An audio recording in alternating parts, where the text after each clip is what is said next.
गुरु के योग्य चेले हैं। चेला वो होता है जो अपना नाम नहीं चलाता है, गुरु का नाम चलाता है। चेला असली वो होगा जो अपना नाम नहीं चलाएगा, अपने गुरु को हमेशा आगे रखेगा।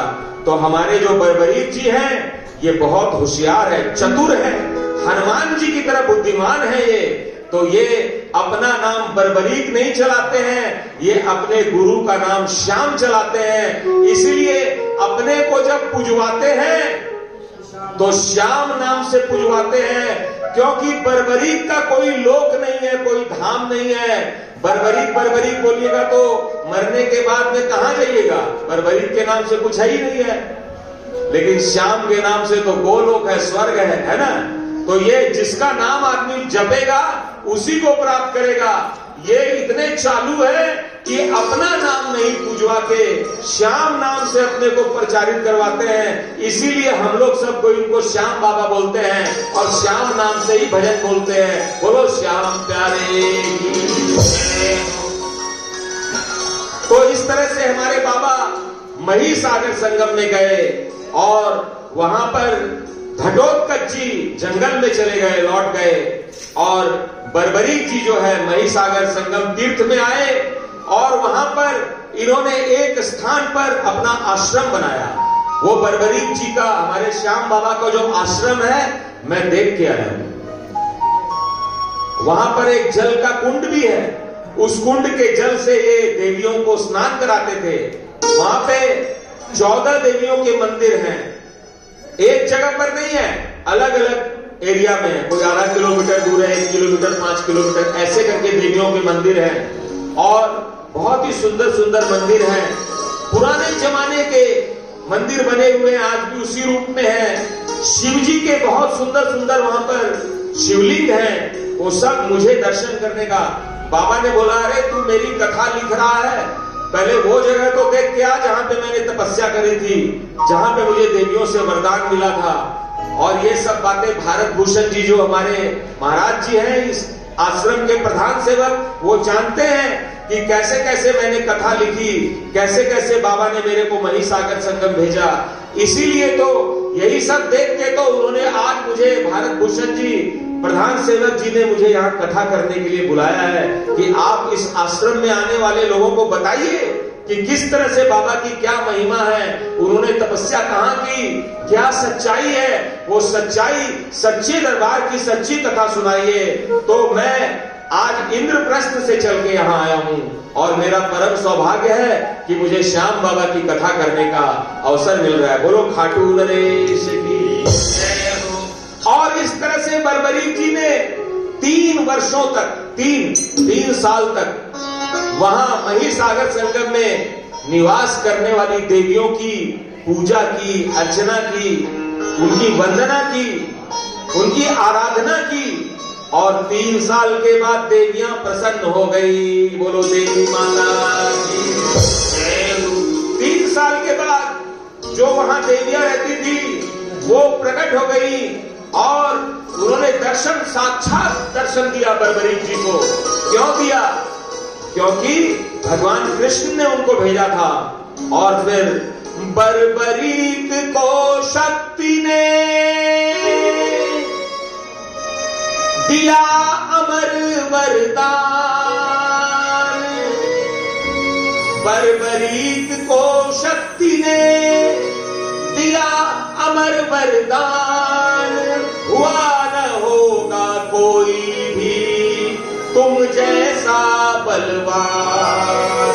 बोलो अतुलित बलधारी श्याम प्यारे की जय। हमारे श्याम बाबा को बोलते हैं 3 बाणधारी है। कोई बताएगा कि बाबा के कंधे पे कितने तरकस थे? बाबा के धनुष का नाम कौन था? कौन बताएगा? कोई नहीं बताएगा। बताना चाहिए ना आप लोगों को, जो बड़े बड़े कथावाचक भक्त हुए हैं।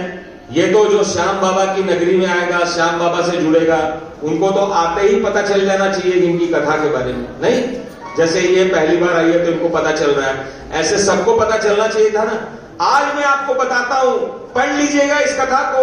यदि ये मंदिर भीमसेन के पोते घटोत्कच के बेटे बर्बरीक का मंदिर है, तो बर्बरीक की कथा केवल और केवल यहां पर है। और इस स्कंद पुराण नामक ग्रंथ में लिखा है कि बर्बरीक जी के दोनों कंधे में, इस कंधे में भी तरकस था और इस कंधे में भी तरकस था।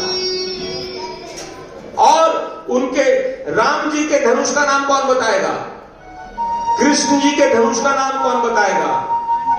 अर्जुन के धनुष का नाम कौन बताएगा? अब देखिए, ये सब सारे करोड़पति के प्रश्न हैं। राम जी के धनुष का नाम कोदंड है, अर्जुन के धनुष का नाम गांडीव है, और भगवान कृष्ण के धनुष का नाम शारंग है। और बर्बरीक जी के धनुष का नाम, उसके पहले शिव जी के धनुष का नाम पिनाक है, और बर्बरीक जी के धनुष का नाम घोर है। बोलो घोरधारी की। क्या नाम है? घोर। घनघोर होता है ना, घनघोर, घटा घनघोर। उसी घटा घनघोर में से घटा को हटा दीजिए, जो घोर शब्द बचेगा वो बर्बरीक जी के धनुष का नाम है। आप लोग जब घर जाएंगे, यदि ये बातें आपको याद रहेगी तो आप बताइएगा कि वहां दिल्ली से एक ऐसे संत आए थे, एक महाराज आए थे, जिन्होंने हमें ऐसी ऐसी बातें बताई जो आज तक हमें किसी भी श्याम प्रेमी, किसी भी श्याम भक्त ने नहीं बताई।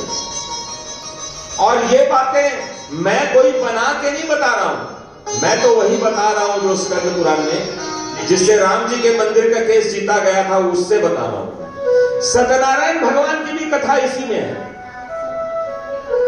बताइए, ये कितना महत्वपूर्ण ग्रंथ है। और बर्बरीक को जब देवियों ने वरदान दिया तो वो आभा युक्त हो गए। आपने भगवान की फोटो देखी है? सभी देखते हैं। तो भगवान की फोटो के चारों तरफ में ना एक गोल रोशनी जैसी होती है, आभा बोलते हैं उसको। बर्बरीक जी के आभा हो गए।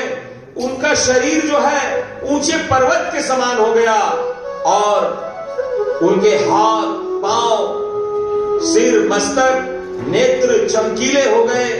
हाथ तो इतने बड़े हो गए कि सकल ब्रह्मांड को, सूरज, चांद, सितारे, शनि ग्रह, शुक्र, बुध, बृहस्पति, जितने भी ग्रह नक्षत्र हैं, सबको फुटबॉल की गेंद की तरह ऐसे उठा ले तो भी थोड़ा सा उनका हाथ बच जाए कि और भी कोई आ जाए तो उसको भी उठा ले, इतने बड़े हो गए हमारे बड़े।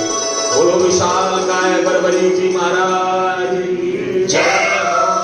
और आगे कथा में आएगी कि इनके जो दादाजी हैं, जिनको कि 10,000 हाथियों का बल प्राप्त हुआ था, अपने दादा को तो इन्होंने फुटबॉल की गेंद की तरह उठा के पटक दिया था। हमारे बाबा में इतना बल है, इतनी शक्ति है इनके अंदर में कि इन्होंने महाभारत युद्ध के पहले भगवान कृष्ण से कहा कि मैं ही सबको मार दूंगा, और इन्होंने करके दिखाया। यदि ये दूसरा बाण चलाते तो हो जाता काम। ऐसी ऐसी हमारी बाबा की लीलाएं हैं जो कि स्कंद पुराण में लिखी है, और जिनको आज हम लोग यहाँ पर गाने, पढ़ने, समझने के लिए बैठे हैं। तो आइए आगे की कथा गाने से पहले थोड़ा संकीर्तन कर ले।